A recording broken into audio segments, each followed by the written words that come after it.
The notification sound from Elise's phone should have been my first warning.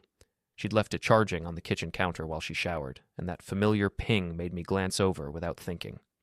The screen lit up with an Instagram notification, and there it was, a photo that made my coffee taste like ash. My wife of 8 years, wrapped in another man's arms outside some fancy restaurant I'd never seen before. The caption read, "Home is where the heart is blessed new beginnings." I guess I was just the timeshare. The man in the photo was Brandon Cross, a brand to his friends, which apparently now included my wife. I knew him from around town, a slick real estate broker who drove a Tesla and wore suits that cost more than my monthly salary as a cable installer. He had that practiced smile that screamed, "Trust fund, baby," and the kind of confidence that comes from never having to worry about paying rent. My hands shook as I screenshotted the image. 8 years of marriage, and this is how I find out? Through a social media post meant for everyone except me? The shower was still running upstairs. Elise always took forever, using enough hot water to supply a small village. I had maybe 10 minutes before she came down, hair perfect, makeup flawless, ready to kiss my cheek and pretend she wasn't planning to destroy our life together. I opened her laptop. She never bothered with passwords, said she had nothing to hide. What a joke.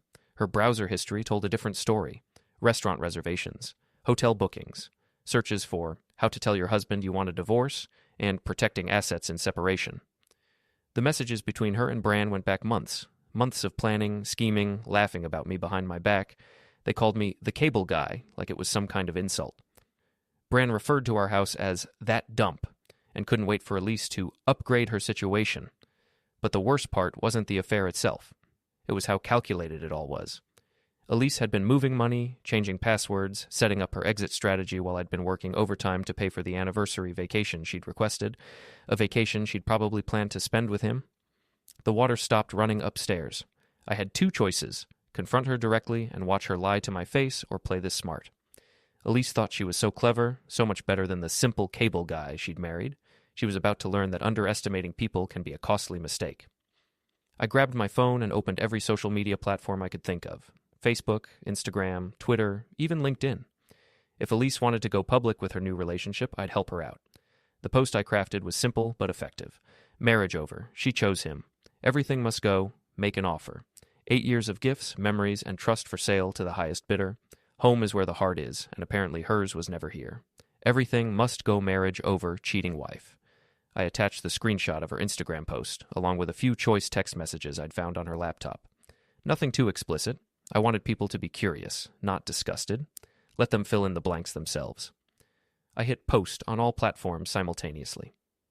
Before we deeper into this story, I have one small request. Please subscribe, drop a like, comment, and hit that hype button to boost this channel so more people can discover these incredible Reddit stories. Then I started listing actual items. The engagement ring I'd saved 6 months to buy, the necklace from our 5th anniversary, the car I'd co-signed for, thinking we were building a life together. Every gift, every shared purchase, every symbol of our marriage went up for auction with detailed descriptions and starting bids. My phone started buzzing immediately. "Nick, what the hell is going on?" Text from Gus, my old friend who owned the local bar. "Is this for real?" From my neighbor, Mrs. Fenn, who'd probably been watching our house through her kitchen window for years. "Holy crap, this is everywhere." From my buddy Leon at the garage. Within an hour, my post had been shared hundreds of times. The local Facebook groups were going crazy. Someone had screenshotted everything and posted it to Reddit. A few news blogs had picked it up. Elise came downstairs in her bathrobe, hair wrapped in a towel, looking like she always did after her marathon showers. Beautiful, composed, completely unaware that her carefully constructed world was about to implode. "Morning, honey," she said, reaching for her phone. "I thought we could grab brunch at that new place downtown." "Which one?" I asked, sipping my coffee like nothing had changed. "The one where you took those cute photos yesterday?" She froze, phone halfway to her face. The screen was lighting up like a Christmas tree. Notifications, calls, messages, all flooding in at once. Her face went pale as she scrolled through the chaos. I watched her expression change from confusion to horror to rage in about 30 seconds. "Nick, what did you do?" "I helped you go viral," I said. "Isn't that what you wanted? All that attention?" She was frantically trying to delete comments, but they were coming too fast. Her family was calling. Her friends were texting. Her boss had left 3 voicemails. "You can't do this," she screamed. "This is harassment. This is public information," I interrupted. You posted it first, remember? I just shared it with a wider audience. My phone buzzed with a new comment on the original post. It was from Bran himself. She was always mine, Cable Boy. You just kept the lights on. Perfect. I screenshotted his comment and posted it immediately. Apparently her boyfriend wants everyone to know too. Thanks for confirming, Bran. Elise was crying now, real tears, not the fake ones she used when she wanted something. Please, Nick, we can work this out. We can go to counseling. I made a mistake. The only mistake, I said, standing up and grabbing my work bag, was thinking I was stupid enough not to figure it out. I headed for the door, leaving her standing in our kitchen with her phone exploding in her hands and her perfect life crumbling around her. Where are you going? She called after me. To work, I said. Someone has to pay the bills while you figure out your next move. As I drove away, I could see Mrs. Fenn peeking through her curtains, probably taking notes for the neighborhood gossip network. My phone kept buzzing with notifications, shares, comments, and offers on the items I'd listed. By lunchtime, the local news had picked up the story. By evening, it was trending on 3 different social media platforms. Elise wanted attention. She got it. The bar was packed when I walked in after work. Gus looked up from behind the counter and shook his head, grinning like he just won the lottery. Nick Palmer, you magnificent bastard, he said, sliding a beer across the bar before I even sat down. You've got the whole town talking. The conversations around me died down as people noticed I'd arrived. I could feel their eyes on me, some sympathetic, others just hungry for drama. Mrs. Fenn was holding court at a corner table, probably giving a play-by-play account of everything she'd witnessed from her kitchen window. It's not every day someone turns their divorce into a public service announcement, Gus continued. The way I see it, you did every married man in town a favor. Now we all know what Elise Palmer really thinks about her vows. My phone buzzed with another notification. The car listing had gotten 3 serious offers, and someone was bidding on the jewelry. The engagement ring alone was up to $800, still less than I'd paid for it, but the point wasn't the money. Any word from the happy couple? Gus asked. Bran decided to comment on my post, I said, showing him the screenshot. Called me Cable Boy and claimed she was always his. Gus whistled low. That boy's got more arrogance than brains. You know his daddy's money won't protect him from looking like a fool, right? That's what I'm counting on. The door chimed and Madison Walsh walked in. She worked with Elise in HR at the insurance company downtown, tall, blonde, always perfectly put together. She usually ignored me at social events, but tonight she made a beeline for my table. Nick, she said, sliding into the booth across from me, we need to talk. If Elise sent you to... Elise doesn't know I'm here, Madison interrupted. And after what I saw today, I don't think she'd want me talking to you anyway. She pulled out her phone and showed me a series of text messages. The conversation was between Elise and her best friend Tara, dated from 3 months ago. Elise. Nick's working late again. Perfect time for dinner with B. Tara. Girl, you're playing with fire. What if he finds out? Elise. He won't. He's too busy trying to be the perfect husband to notice I've already checked out. Besides, what's he going to do? He needs me more than I need him. Tara. If you say so, just be careful and delete these messages. Elise.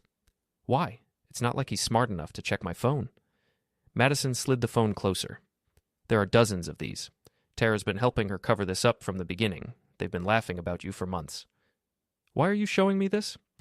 Because I'm tired of watching Elise treat people like garbage and get away with it, Madison said. She's done the same thing to half the women in our office. Acts like she's better than everyone else, then stabs them in the back when it's convenient. She scrolled to another conversation, this one between Elise and Bran. Bran. When are you going to leave the cable guy? Elise? Soon. I need to make sure I get the house in the divorce, and his truck is almost paid off. Bran. Just don't wait too long. I'm getting tired of sneaking around. Elise. Trust me, it'll be worth the wait. I've been documenting everything. His long work hours, his lack of ambition, his drinking with Gus. I'll paint him as an absent alcoholic husband who drove me away. My grip tightened on my beer bottle. She was planning to frame me? Gets worse, Madison said. She's been telling people at work that you're controlling and jealous, setting up a narrative where she's the victim and you're the bad guy. The rage building in my chest was different from what I'd felt that morning. This wasn't just about the affair anymore.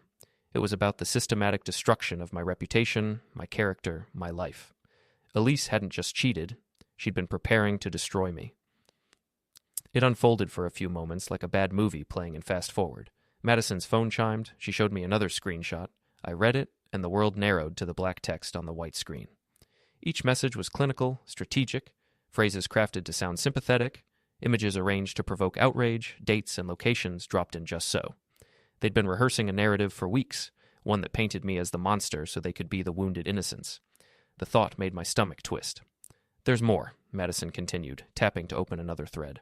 "Tara's husband doesn't know she's been helping with the cover-up, and Brand's been telling people at his office that he's rescuing Elise from an abusive marriage." Her voice had the brittle quality of someone who'd been forced to see the machinery of deception up close. Madison's eyes flicked to mine, as if asking silently whether I could feel the same cold that was settling over her. "Abusive?" I echoed, the words sliding out of me too loud, too incredulous.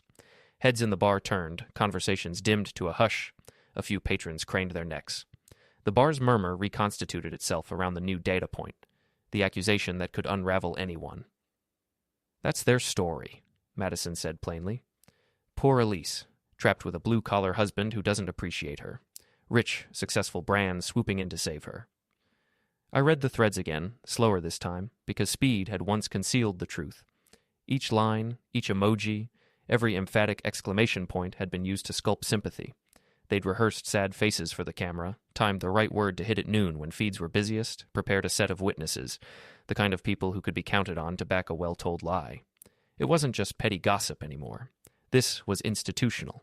There were payoffs waiting in the wings, career favors to compensate for loyalty, whispered warnings to people who mattered, donations redirected, a network primed to validate the lie. I felt that network like a pressure, like wind battering the thin side of a house. If I didn't act, the house would cave in.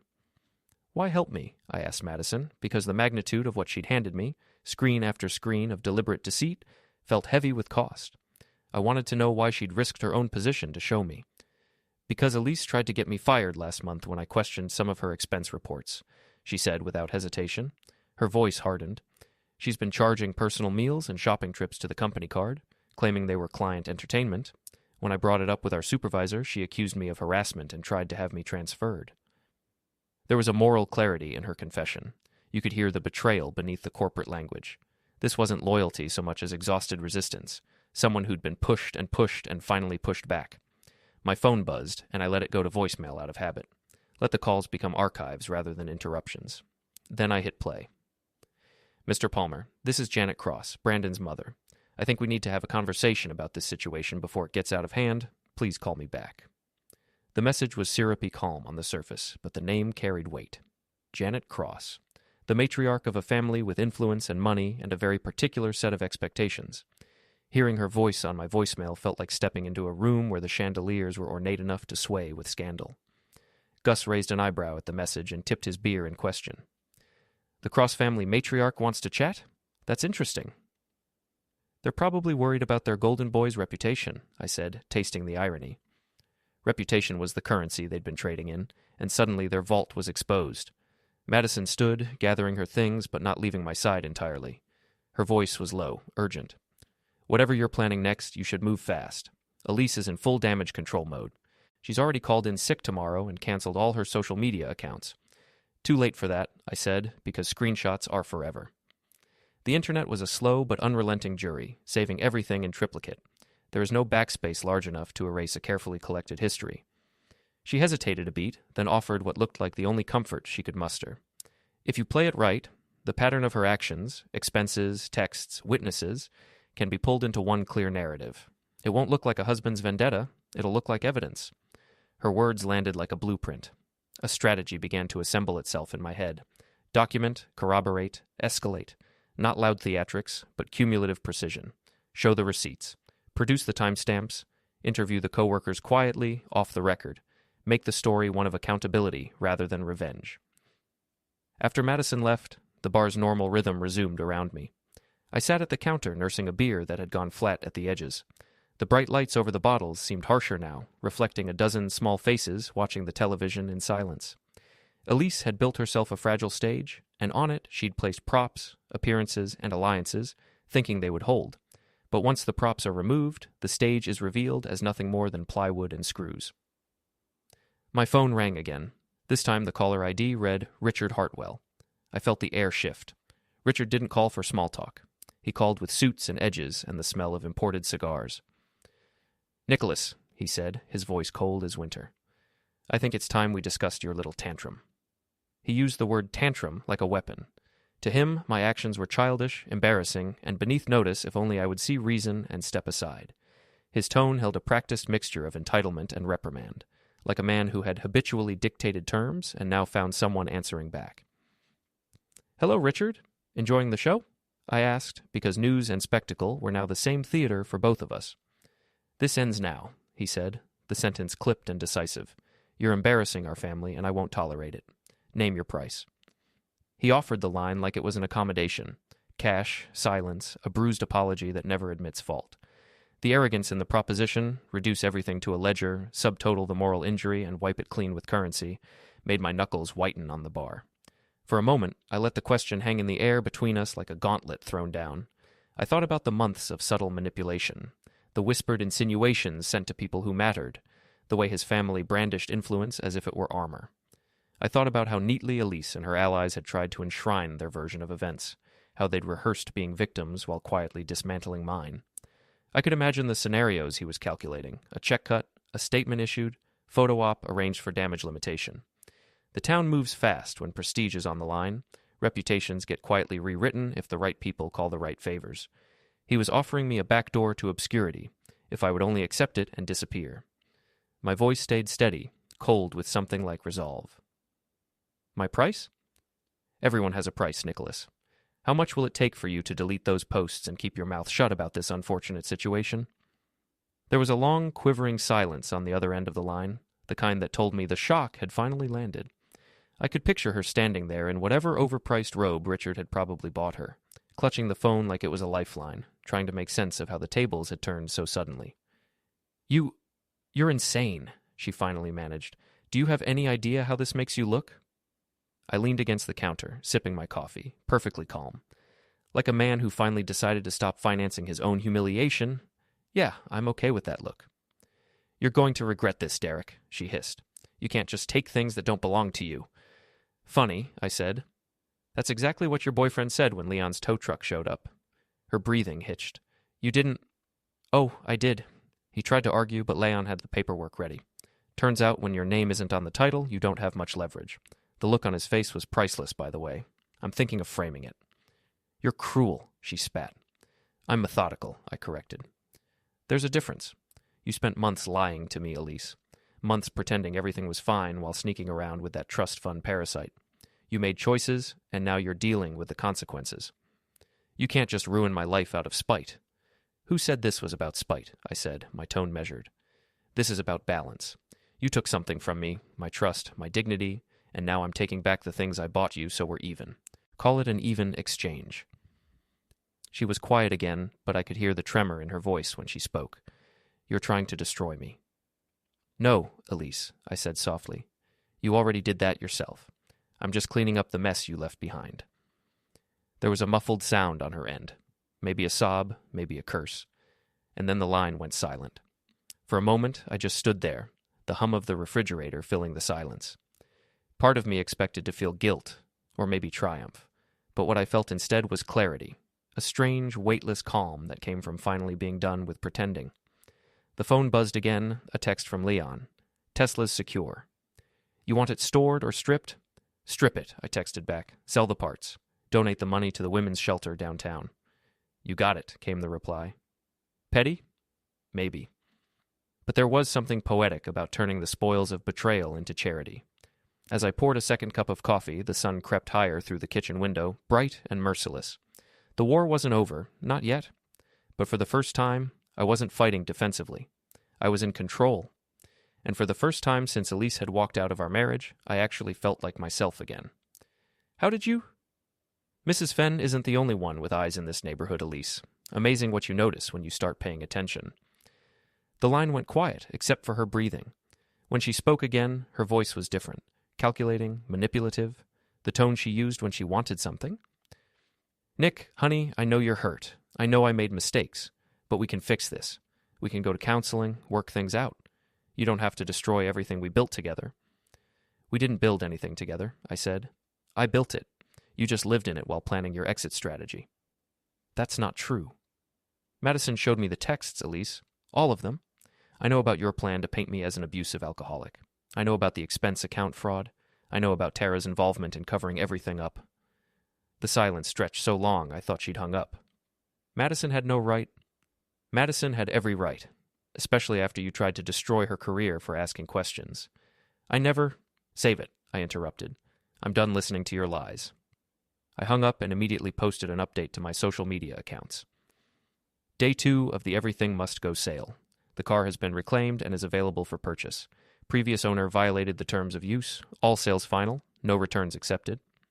The post included photos of the Honda sitting in the impound lot, along with screenshots of the GPS tracking data showing all the trips to Brand's apartment building. I'd been paying for the premium tracking service for 2 years, thinking it would help if the car was ever stolen. Turned out it was useful for tracking thieves of a different sort. My phone buzzed with a text from Leon. Package delivered to Tesla owner's apartment complex. He's not going to be happy. I'd asked Leon to leave Bran a little present, a note tucked under his windshield wipers with a simple message. Home is where the heart is. This is yours now. Along with a printout of every restaurant receipt, hotel charge, and gift purchase Elise had made on our joint credit card over the past 3 months. The financial evidence was damning. Hundreds of dollars spent on dinners I'd never eaten, hotels I'd never stayed in, gifts I'd never received, all charged to accounts I'd been working overtime to pay off. Gus called around noon. You need to get down here, he said. Brand's here, and he's making threats. I found Brandon Cross at the end of the bar, his usually perfect hair disheveled, his expensive suit wrinkled. He looked like he'd been up all night, which was probably true. There he is, Brand said loudly as I walked in. The psycho-stalker who's been harassing my girlfriend. Girlfriend, I said, taking a seat 2 stools down. That's interesting. Last I checked, she was still my wife. Not for long, Brand sneered. She's filing for divorce today. Restraining order, too, probably. On what grounds? Harassment, stalking, financial abuse. He was ticking items off on his fingers like he'd rehearsed this speech. You can't just steal someone's car and post their private information online. I didn't steal anything, I said. I reclaimed property that I co-owned after discovering it was being used for illegal activities. Illegal activities? Adultery's still against the law in this state, I said. Class B misdemeanor, and using jointly owned property to facilitate the commission of a crime gives the other owner the right to immediate repossession. Brand's face went red. You can't prove anything. I pulled out my phone and showed him the GPS tracking data. 3 visits to your apartment last week alone. Hotel charges on our joint credit card. Restaurant receipts with 2 meals ordered. Should I keep going? Several other patrons had stopped their conversations to listen. Mrs. Fenn was practically leaning out of her booth to catch every word. This is harassment, Brand said, but his voice had lost some of its confidence. This is evidence, I corrected, the kind that holds up in divorce court, the kind that proves adultery, which affects property division and alimony payments. Brand stood up abruptly, throwing a 20 on the bar. This isn't over, Cable Boy. You're right, I said. It's not. After he left, Gus poured me a beer without being asked. That boy's rattled, he observed. Good, he should be. What's your next move? I showed him my phone. The Everything Must Go sale had generated over 50,000 views and hundreds of comments. Local news stations were calling for interviews. Someone had created a hashtag. Shakir Cable Guy Revenge. The town festival is this weekend, I said. Big crowd, lots of cameras. You thinking of making an appearance? I'm thinking of making a statement. My phone buzzed with a text from a number I didn't recognize. This is Tara. We need to talk. Meet me at the coffee shop on Main Street in an hour. I showed the message to Gus. Could be a trap, he said. Could be, I agreed. But I'm curious what Elise's partner in crime has to say. Want backup? Nah. If she wanted to cause trouble, she'd do it somewhere less public. The coffee shop was nearly empty when I arrived. Tara was sitting in a corner booth, wearing sunglasses indoors and looking like she hadn't slept. Her usually perfect Instagram-ready appearance was gone. No makeup, hair in a messy ponytail, clothes that looked like they'd been slept in. Thanks for coming, she said as I sat down. This should be interesting. She pulled off her sunglasses, revealing red, puffy eyes. My husband left me this morning, took the kids to his mother's house. I'm sorry to hear that. No, you're not, she said. And you shouldn't be. I helped Elise lie to you for months. I covered for her, made excuses, helped her plan this whole thing. Why? Because I thought it was exciting, she said miserably, like we were characters in some romance novel. The unhappy wife, the successful lover, the boring husband who didn't deserve her. Boring husband? That's what she called you. Said you had no ambition, no drive. Said you were holding her back from the life she deserved. I sipped my coffee and waited for her to continue. But then I saw what this is doing to everyone. My kids are asking why Daddy's angry. My husband thinks I'm a cheater too. The whole town is talking about us like we're some kind of criminals. You are criminals, I said. Maybe not legally, but morally. Absolutely. Tears started rolling down her cheeks. I know, and I'm sorry. I want to make it right. How? She pulled out her phone. I have recordings, voicemails from Elise, videos she sent me, text conversations going back months, everything. Why would you record your friend? Because she wasn't my friend, Tara said bitterly. She was using me, just like she used you. The recordings were insurance in case she tried to throw me under the bus when this all came out. She showed me her phone screen. Dozens of audio files, video messages, screenshot folders. There's one from last week, she said, scrolling through the list. Right after you posted everything online. She called me screaming, blaming me for not warning her that you were getting suspicious. She played the recording. Elise's voice was shrill with panic. This is your fault, Tara. You said he was too stupid to figure it out. Now my whole life is ruined because you couldn't keep your mouth shut. I never said anything to Nick, Tara's voice responded. Well, someone did, and now I'm the laughingstock of the entire town. My parents are threatening to cut me off. My boss is asking questions about my expense reports, and Brand's talking about taking a break until this all blows over. Maybe we should just come clean. Come clean? Are you insane?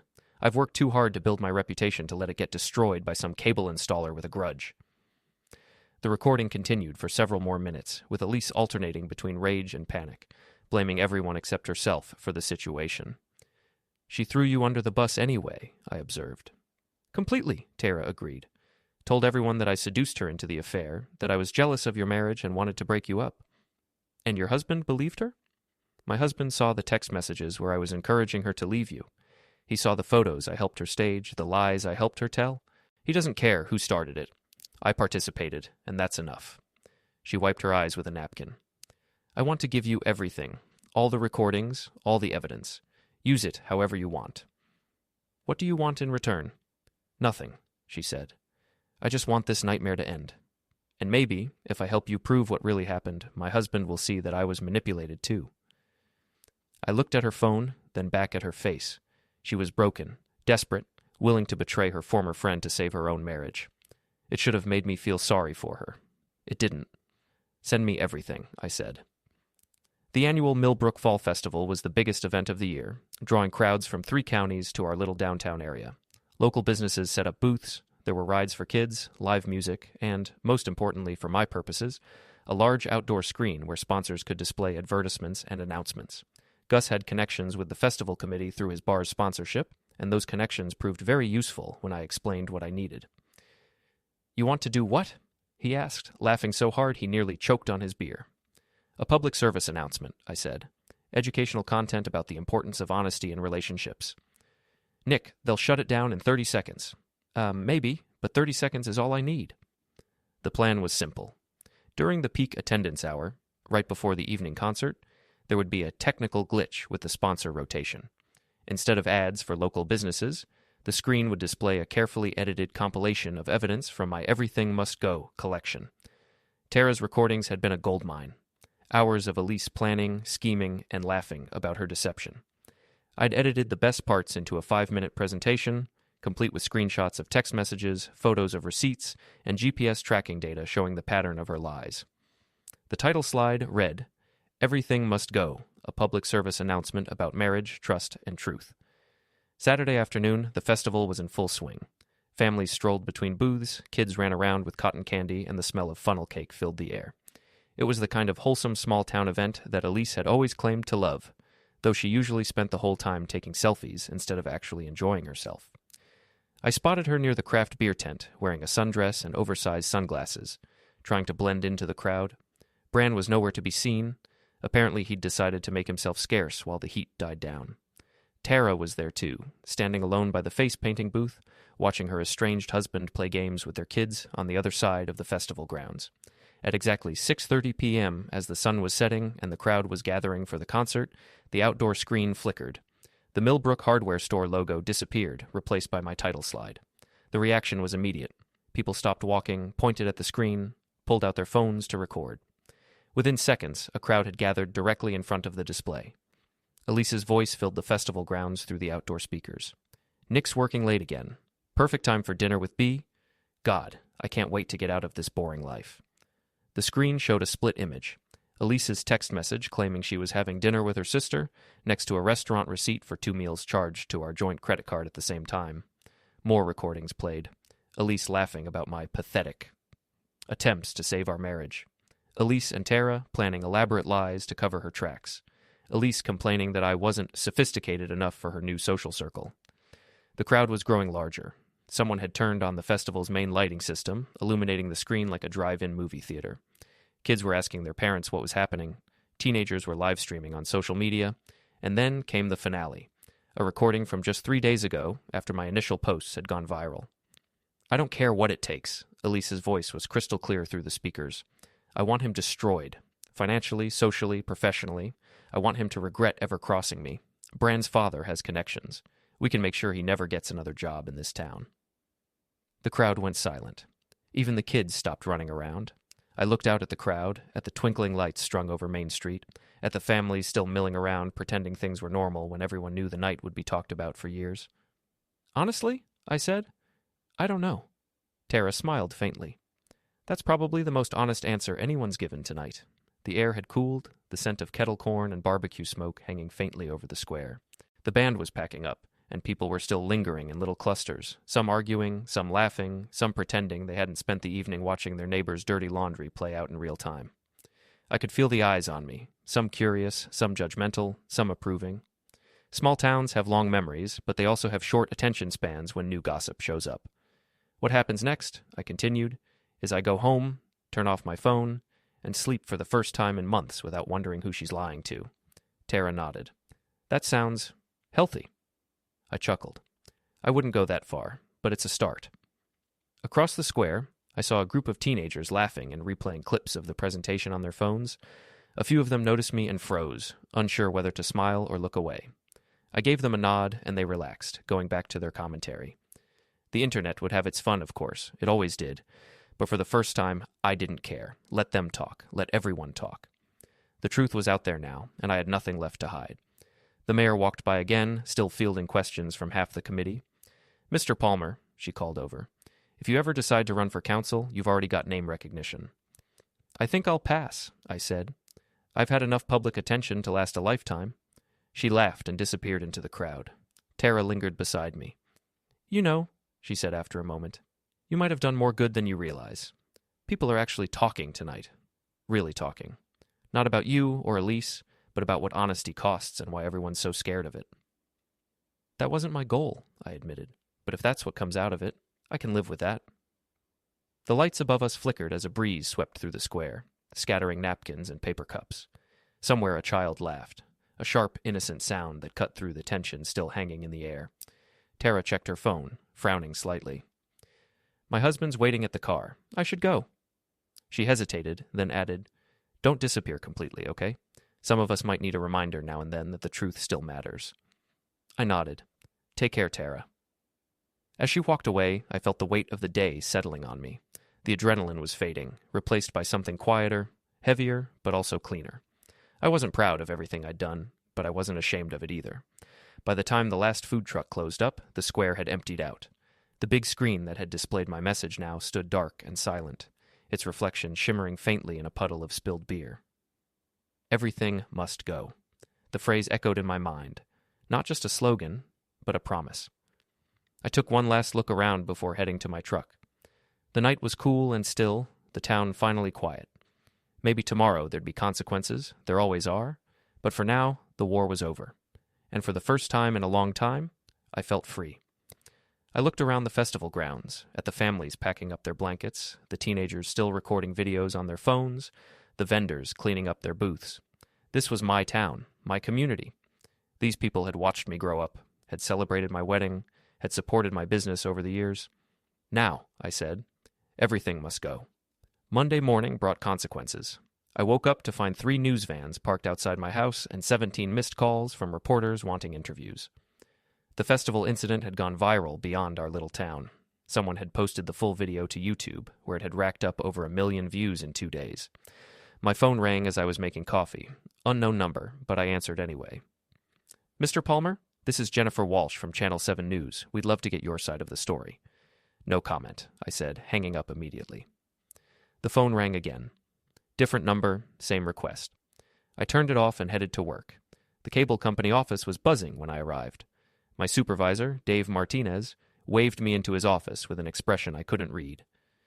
"Sit down, Nick," he said, closing the door. "We need to talk?" Here it comes, I thought.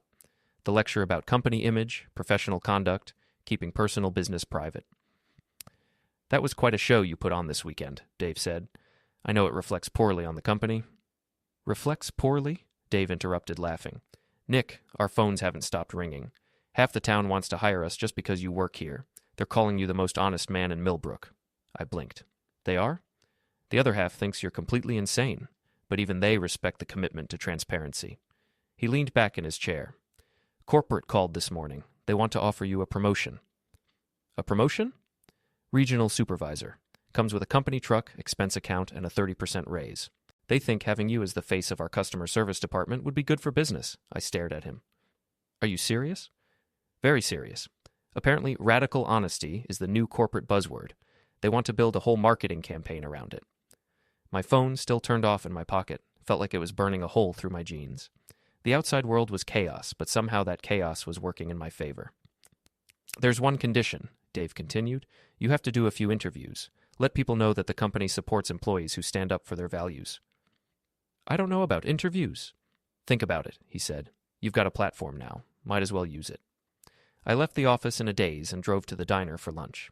The place went quiet when I walked in, then burst into applause. People I barely knew were patting me on the back, buying me coffee, asking for selfies. "You're famous, honey," said Dolores, the waitress who'd been working there since I was in high school. "That video's been on the news all morning." She poured me coffee without being asked and slid a piece of pie across the counter. "On the house," she said, "for showing that woman what happens when you mess with good people." My phone, which I'd finally turned back on, buzzed with a text from Leon. "Turn on Channel 7. You're going to want to see this." The diner had a small TV mounted in the corner, usually tuned to soap operas or game shows. Dolores switched it to the news channel just as a familiar face appeared on screen. Elise, looking perfectly composed in a navy blue dress, sitting across from a reporter in what looked like a hotel conference room. "Want people to understand that I'm the victim here," she was saying. "My estranged husband has been stalking and harassing me for weeks. What happened at the festival was a calculated attack designed to humiliate and intimidate me." The reporter, a young woman with perfectly styled hair, nodded sympathetically. "You're saying the recordings were taken without your consent?" "Absolutely. He violated my privacy, manipulated my words, and presented a completely false narrative about our relationship." "What about the evidence of the affair?" Elise's composure slipped for just a moment, a flash of anger that she quickly covered with manufactured sadness. "I made mistakes," she said. "I'm not perfect. But when you're trapped in a controlling, emotionally abusive relationship, sometimes you seek comfort wherever you can find it." The diner erupted in boos and angry comments. Someone threw a napkin at the TV. "That lying witch," Dolores muttered. The interview continued, with Elise painting herself as a battered wife who'd finally found the courage to leave, only to be terrorized by her vengeful husband. She mentioned the car repossession, the public humiliation, the coordinated harassment campaign that had destroyed her career and reputation. "I just want this nightmare to end," she concluded, dabbing at her eyes with a tissue. "I want to rebuild my life in peace, away from this toxic situation." The reporter turned to the camera.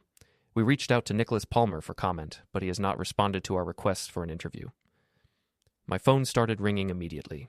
Dave, Gus, Leon, Madison, even Mrs. Fenn. Everyone wanted to know if I'd seen the interview, what I was going to do about it, whether I was going to respond. I turned the phone off again and sat in the diner, staring at my untouched pie while the conversation swirled around me. Elise was good. I had to give her that. She'd taken the narrative I'd built and flipped it completely, turning herself from villain to victim with practiced ease. The crying was perfect, the body language was convincing, and the story was just plausible enough that people who didn't know the full truth might believe it. But I had something she didn't. Evidence. Real, undeniable, documented proof of everything she'd done. I pulled out my phone and called Dave back. "I'll do the interviews," I said when he answered. "All of them. Every single one. It's time people heard the whole story." By evening, I'd given interviews to 3 local news stations, 2 newspapers, and a podcast that specialized in viral social media stories. Each time, I brought documentation: printed emails, bank statements, GPS records, and most importantly, the unedited recordings that showed the full context of Elise's words. The contrast was stark. Where Elise had offered tears and accusations, I provided facts and evidence. Where she claimed abuse, I showed bank records of gifts and vacations I'd paid for. Where she painted herself as trapped, I played recordings of her laughing about her deception. The tide of public opinion shifted quickly. Social media comments that had been split after her interview became overwhelmingly supportive of my side once the evidence was public. Everything Must Go evolved from a hashtag about revenge to a movement about accountability and truth. But Elise wasn't done fighting. Tuesday morning, I woke up to find my truck vandalized. Someone had keyed "stalker" into the paint and slashed 2 tires. A note tucked under the windshield wiper read, "Leave her alone or else." I called the police, filed a report, and had the truck towed to Leon's garage for repairs. The investigating officer, a young guy named Thompson, who looked like he'd graduated from the academy about 5 minutes ago, took photos and asked questions, but we both knew the chances of finding the vandal were slim. "Any idea who might have done this?" he asked. "I have suspicions," I said, "but no proof." "This connected to that festival thing?" "Probably." He nodded and closed his notepad. "For what it's worth, my wife thinks you're a hero. Says every woman in town is checking their husband's phone now just to be sure." "I'm not trying to be anyone's hero," I said. "I just want people to know the truth." "Truth's a dangerous thing sometimes," Officer Thompson observed. "Makes people do crazy stuff." He was right. By Wednesday, the situation had escalated beyond anything I'd anticipated. Someone had created fake social media profiles using my name and photos, posting threatening messages directed at Elise. Someone else had started a GoFundMe campaign to support Nick Palmer's legal defense, without my knowledge or consent. Most disturbingly, Elise had hired a lawyer, a shark from the city who specialized in harassment cases and restraining orders. The legal papers were served Thursday morning while I was having breakfast. A temporary restraining order requiring me to stay at least 500 feet away from Elise, her workplace, her family, and her known associates. Any further social media posts about her were prohibited, and I was required to appear in court the following Monday to explain why the order shouldn't be made permanent. The papers also included a cease and desist letter demanding that I remove all posts, recordings, and references to Elise from every platform, and threatening a defamation lawsuit if I didn't comply within 48 hours. I called Dave and told him I might need a few days off to deal with legal issues. "Don't worry about work," he said. "Corporate's backing you 100%. They're even paying for a lawyer if you need one." "They are?" "This whole thing has been great publicity for us. The company that employs honest, hard-working people. Our stock price is up 12% this week." I hung up and stared at the legal papers spread across my kitchen table. Elise was escalating, trying to use the system to silence me and control the narrative. Her new strategy was clear: paint me as a dangerous stalker, get a restraining order, and then claim victory when I was legally prohibited from defending myself. It was a smart play. It might have even worked if I hadn't learned a few things about strategy over the past week. I picked up my phone and called the one person I knew who understood how to fight dirty when necessary. "Gus," I said when he answered, "remember that favor you said you owed me? I'm ready to collect." Friday night, the bar was packed with people wanting to hear the latest developments in what the local news had dubbed the Palmer Affair. Gus had set up a corner booth as my unofficial headquarters, complete with a handwritten sign reading, "Reserved for local celebrity." "You know this is insane, right?" he said, sliding a beer across the table. 6 months ago, you were just Nick the Cable Guy. Now you're the most famous person in 3 counties. "Fame's overrated," I said, reviewing the stack of papers my new lawyer had prepared. Corporate hadn't just provided legal support, they'd hired one of the best family law attorneys in the state, a woman named Rebecca Santos, who'd built her career destroying people who thought they could manipulate the system. "The restraining order hearing is Monday," Rebecca had explained during our afternoon meeting. "Your wife's attorney is going to paint you as an obsessed stalker who's been conducting a harassment campaign. They'll use the festival incident, the social media posts, and the car repossession as evidence of escalating behavior." "And our defense?" "Truth," she'd said simply. "We're going to present every piece of evidence you've collected, every recording, every receipt, every lie she told. By the time we're done, The judge will understand exactly who the real victim is here. Now, sitting in Gus's bar with the legal papers spread in front of me, I was reviewing our strategy one more time. Rebecca had been thorough. We had documentation for everything, witness statements from Madison and Tara, expert analysis of the financial records, and a timeline that clearly showed Elise's pattern of deception and manipulation. But I had one more card to play, something even Rebecca didn't know about yet. My phone buzzed with a text from an unknown number. "Meet me at the old construction site on Maple Street. Come alone. I have something you need to see." I showed the message to Gus. "That's got trap written all over it," he said. "Probably, but I'm curious. Want backup?" "Nah. If someone wants to ambush me, they'll do it whether you're there or not." The construction site had been abandoned for 2 years, a victim of the economic downturn that had hit our town hard. Half-built houses stood like skeletons in the moonlight, surrounded by construction equipment and piles of materials.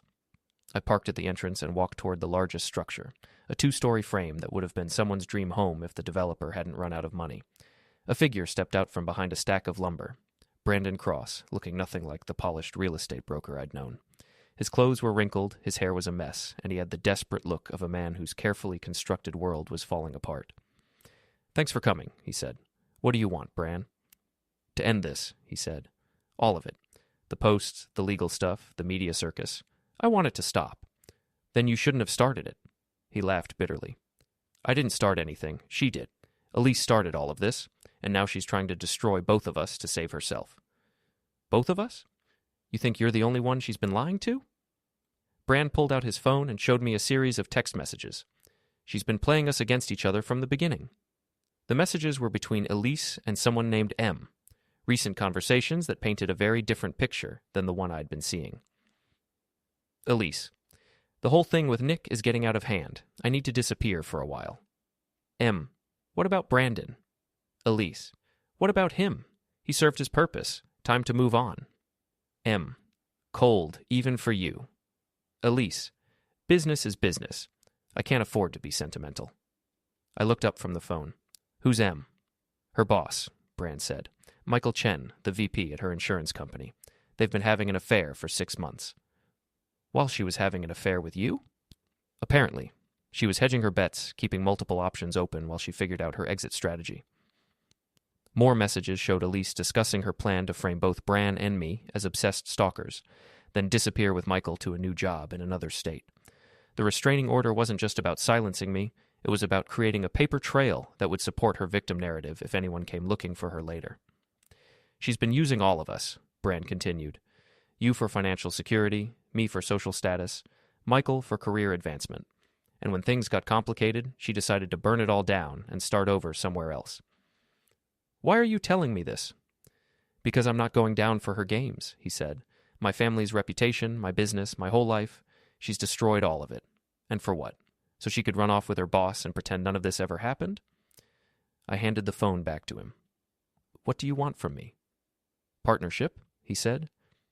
"You have evidence of her lies about your marriage. I have evidence of her lies about our relationship and her plans to disappear. Together, we can make sure she doesn't get away with any of it." It was tempting. Bran had resources I didn't. Money, connections, access to information, and his evidence filled in gaps in my own story, providing a more complete picture of Elise's manipulations. But there was one problem. I didn't trust him any more than I trusted her. "Thanks for the information," I said, turning to walk away. "That's it?" he called after me. "You're just going to walk away?" "I'm going to handle this my own way." "She's going to destroy you in court Monday. You know that, right? Her lawyer's good, she's got the sympathy vote, and you look like the obsessed ex-husband. Without my evidence, you don't have enough to prove she's lying." I stopped walking. "Who says I need to prove she's lying?" "What do you mean?" I turned back to face him. "I don't need to prove she's a liar, Bran. I just need to let her prove it herself." Monday morning, the courthouse was packed. Word of the hearing had spread through social media, and people had driven from neighboring towns to witness what the local paper was calling the trial of the decade. Elise arrived with her legal team, 2 attorneys in expensive suits, plus a victim's advocate and what looked like a public relations consultant. She dressed for maximum sympathy. Conservative blue dress, minimal makeup, hair pulled back in a simple style that made her look younger and more vulnerable. I sat at the defendant's table with Rebecca, wearing the same suit I'd worn to our wedding 8 years ago. The irony wasn't lost on me. "Remember," Rebecca whispered as the judge entered the courtroom, "let her talk. The more she says, the more opportunities she'll give us." Judge Patricia Hendricks was a no-nonsense woman in her 60s who'd been handling family court cases for over 20 years. She'd seen every trick, heard every sob story, and had a reputation for cutting through manipulation to find the truth. "This is a hearing on the petitioner's request for a permanent restraining order," she announced. "Mrs. Palmer, you may present your case." Elise's attorney, a slick-looking man named Harrison Webb, stood up and launched into a detailed presentation about domestic abuse, stalking behaviors, and the escalating pattern of harassment his client had endured. "Your Honor," he said, "Mr. Palmer has conducted a systematic campaign of intimidation and humiliation against my client. He has violated her privacy, damaged her reputation, and created a hostile environment that has forced her to fear for her safety." He presented evidence, screenshots of my social media posts, witness statements from people who'd seen me at locations where Elise had been present, and documentation of the financial impact my harassment had caused. Then Elise took the stand. She was perfect, composed but vulnerable, and detailed but not rehearsed, emotional but not hysterical. She described our marriage as controlling and emotionally abusive, claimed I'd been monitoring her activities and isolating her from friends, and painted the affair as a desperate attempt to find support and companionship. "I know I made mistakes," she said, dabbing at her eyes with a tissue. "I should have asked for a divorce before seeking comfort elsewhere. But I was scared of how he would react, and it turns out I was right to be scared." She described the festival incident as public humiliation designed to destroy my life and career, and claimed that my social media campaign had resulted in threats and harassment from strangers. "I just want to move on with my life," she concluded. "I want to heal from this relationship and build something healthy with someone who respects me." It was a masterful performance. If I hadn't known the truth, I might have believed her myself. When Harrison Webb finished his presentation, Judge Hendricks turned to our table. "Mr. Santos, you may present your defense." Rebecca stood up, but instead of launching into a counter-argument, she simply said, "Your Honor, I'd like to call Mrs. Palmer for cross-examination." Elise's team objected immediately, but Judge Hendricks overruled them. "This is a civil hearing, not a criminal trial. Cross-examination is permitted." Elise returned to the witness stand, her confidence slightly shaken. "Mrs. Palmer," Rebecca began, "you testified that your husband was controlling and monitored your activities. Is that correct?" "Yes." "Did he control your access to money?"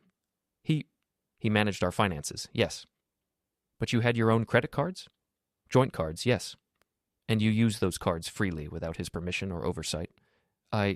Yes, but in fact, you used those joint cards to pay for meals, hotels, and gifts related to your extramarital relationship, didn't you?" Elise's attorney objected, but Judge Hendricks allowed the question. "I may have used them for some personal expenses," Elise admitted. "Personal expenses totaling over $8,000 in 3 months?" "I don't know the exact amount." Rebecca handed her a stack of papers. "These are the credit card statements. Would you like to review the charges?"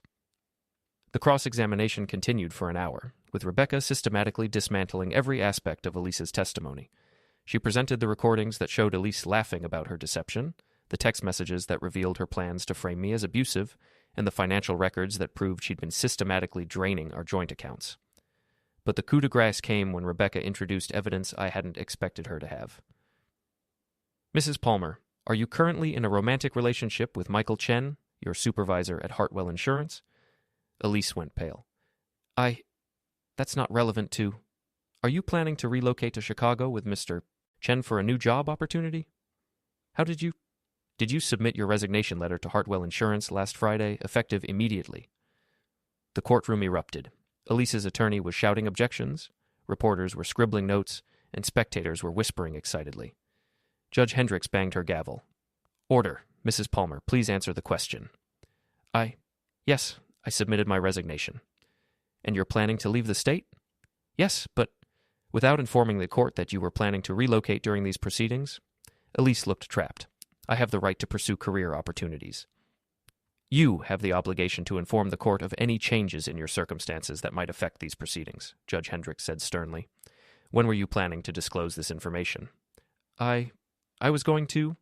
"Your Honor," Rebecca interrupted, "I have here a signed lease agreement for an apartment in Chicago, dated 3 weeks ago, along with employment documents showing that Mrs. Palmer accepted a new job offer 6 weeks ago, well before she filed for this restraining order." The implications were clear. Elise hadn't filed the restraining order because she was afraid of me. She'd filed it as part of her exit strategy, creating a legal narrative that would protect her if anyone questioned her sudden departure. Judge Hendricks reviewed the documents, her expression growing more stern with each page. "Mrs. Palmer," she said finally, "it appears that you have been less than truthful with this court about your circumstances and motivations." "Your Honor, I can explain." "I think you've explained quite enough," the judge replied. "Based on the evidence presented, I find that the petitioner has failed to demonstrate a credible threat requiring a restraining order. Furthermore, the evidence suggests that this petition was filed in bad faith as part of a broader pattern of deception and manipulation." She turned to me. "Mr. Palmer, while I don't condone all of your methods, I understand your frustration with this situation. However, I strongly advise you to refrain from any further public campaigns or social media posts about this matter." "Yes, Your Honor." "The petition for a restraining order is denied. This case is dismissed." The gavel came down with a sound like thunder. As the courtroom cleared, I sat in my chair for a moment, trying to process what had just happened. 8 months of lies, manipulation, and betrayal had been exposed in a single morning. The woman I'd married, the life I'd built, the future I'd planned, all of it had been an illusion. But for the first time in months, I felt free. Rebecca packed up her papers and shook my hand. "Congratulations, Nick. You won." "Did I?" I asked, looking across the courtroom where Elise was huddled with her legal team, probably planning damage control strategies.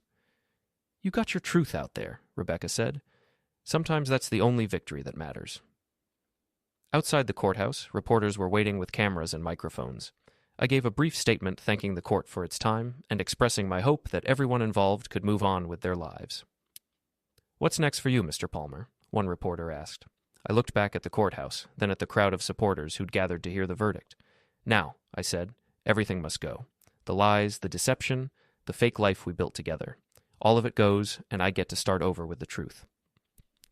As I walked away from the courthouse, my phone buzzed with notifications. The hashtag #HaltjabarnEverything must go was trending again, but this time it wasn't about revenge or anger. People were sharing their own stories of betrayal overcome, truth revealed, fresh starts embraced. I'd started this journey wanting to expose my wife's lies and get some measure of justice for her betrayal. But somewhere along the way, it had become something bigger, a reminder that truth, however painful, is always better than living a lie. The marriage was over. The house would be sold. The life I'd known was finished. Everything must go. And for the first time in years, that felt like exactly what needed to happen.